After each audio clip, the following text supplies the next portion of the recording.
একটা simple earring থেকে কিভাবে এই সুন্দর একটা কিউট কিউট ইয়াররিংয়ে ট্রান্সফর্ম করলাম সেটাই দেখাবো আজকে ভিডিওতে। So let's start.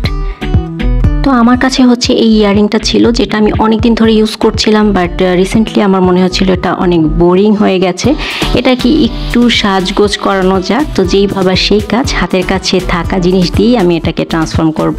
তো আমি যেহেতু ক্লে দিয়ে কাজ করব তাই এখানে একটা প্লেন সারফেস নিয়ে নিয়েছি, আর ক্লে দিয়ে কাজ করতে হলে প্লেন সারফেস খুবই দরকার হয়। তো প্রথমে আমি এই 3টা কালার দিয়ে করতে চাইলাম, বাট পরে দেখলাম যে মিক্স করে আমি আসল কালারটা আনতে পারবো না, তাই আমি শুধু গোলাপিটা দিয়েই করলাম আর কি।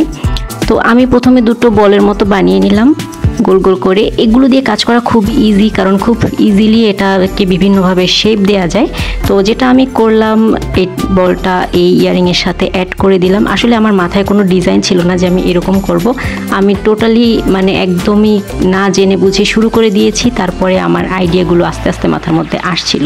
তো প্রথমে আমি এই যে রাউন্ড শেপের যে বলটা, এটা আমি এটার সাথে ইয়ারিংয়ের সাথে অ্যাটাচ করে দিলাম। পরে একইভাবে এটাও অ্যাটাচ করে দিলাম। তো এভাবে অ্যাটাচ করার থেকে পরে আমার মনে হলো যে আমি যদি ইয়ারিংয়ের ভেতর থেকে এটা ইনসার্ট করি সেটা আরও বেটার হবে। তো এর পরের যে বলগুলো ওগুলো আমি ইয়ারিংয়ের ভিতর থেকে ইনসার্ট করে দিয়েছি।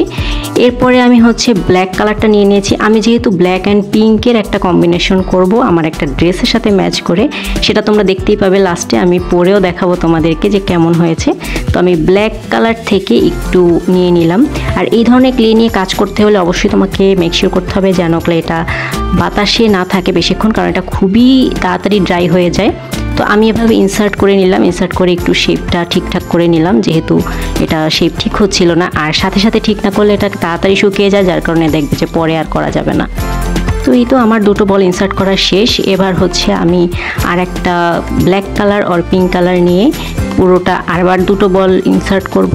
তো আমি মোট 4টে বল 4টে করে ইনসার্ট করেছি। প্রথমে আমি ভেবেছিলাম যে এই বলগুলো দিয়েই পুরো রিংটা কভার করব, বাট পরে ভাবলাম যে সেটা খুব হেভি হয়ে যাবে আর খুব একটা ভালো লাগবে না, অ্যান্ড অলসো বোরিং হয়ে যাবে। তো এরপরে আমি একটু চেঞ্জ করলাম মাইন্ডটাকে।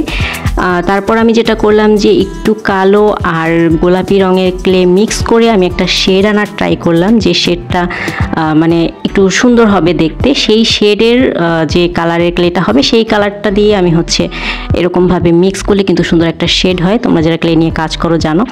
তো এটা থেকে আমি জাস্ট কভার করতে চাচ্ছিলাম, বাট আনফর্চুনেটলি এখানে যেটা হয়েছিল, ব্ল্যাক কালারটা একটু বেশি হয়ে গেছিলো, যার কারণে আমার আশানুরূপ রেজাল্টটা আসেনি, আর শেডটা ওইভাবে বোঝা যাচ্ছিল না। তো প্রথমে আমি বুঝতে পারিনি, পরে যখন কভার করলাম একটা, তখন দেখলাম যে ব্ল্যাক কালারটা একটু বেশি হয়ে গেছে। এরপরে আমি ভাবতে লাগলাম কিভাবে পিঙ্ক কালারটা আরেকটু পপ আপ করানো যায় এই রিংটায়, কারণ পিঙ্ক কালারটা আমি আরেকটু বেশি রাখতে চাচ্ছিলাম। তো এরপরে আমি যেটা করলাম, পিঙ্ক কালারের আরেকটু ক্লে নিয়ে আমি একদম চিকন করে একটা শেপ দিলাম, একদম সুতার মতো, দেখতেই পাচ্ছ। তারপরে আমি এটাকে স্পাইরাল ভাবে এটাকে চারপাশে ঘুরিয়ে দেওয়ার ট্রাই করছিলাম, বাট যেহেতু ক্লে এটা নিয়ে কাজ করা একটু ঝামেলা, কারণ এটার সাথে ওটার সাথে লেগে যাচ্ছিল। তো যার কারণে আমি জাস্ট এরকম করে দিলাম যাতে একটা স্পাইরাল একটা শেপ আসে এবং সেটা সুন্দর লাগে। তো এটা করার পর দেখা গেল যে যখন গোলাপি রঙটা একটু পপ আপ করছে তখন এটা বেশ ভালোই লাগছে, আগেরটার থেকে বেটার আর কি। তো এটাই এরকম হয়ে গেল, and this is the final look. একটু এবড়ো হয়েছে, বাট কোনো সমস্যা নেই, এগুলো জাস্ট ফান, এগুলো এত পারফেক্ট হওয়ার কোনো দরকার নাই। জাস্ট এরকম বাসায় থাকা জিনিস দিয়ে আমি মাঝে মাঝে এরকম অনেক কিছু করি।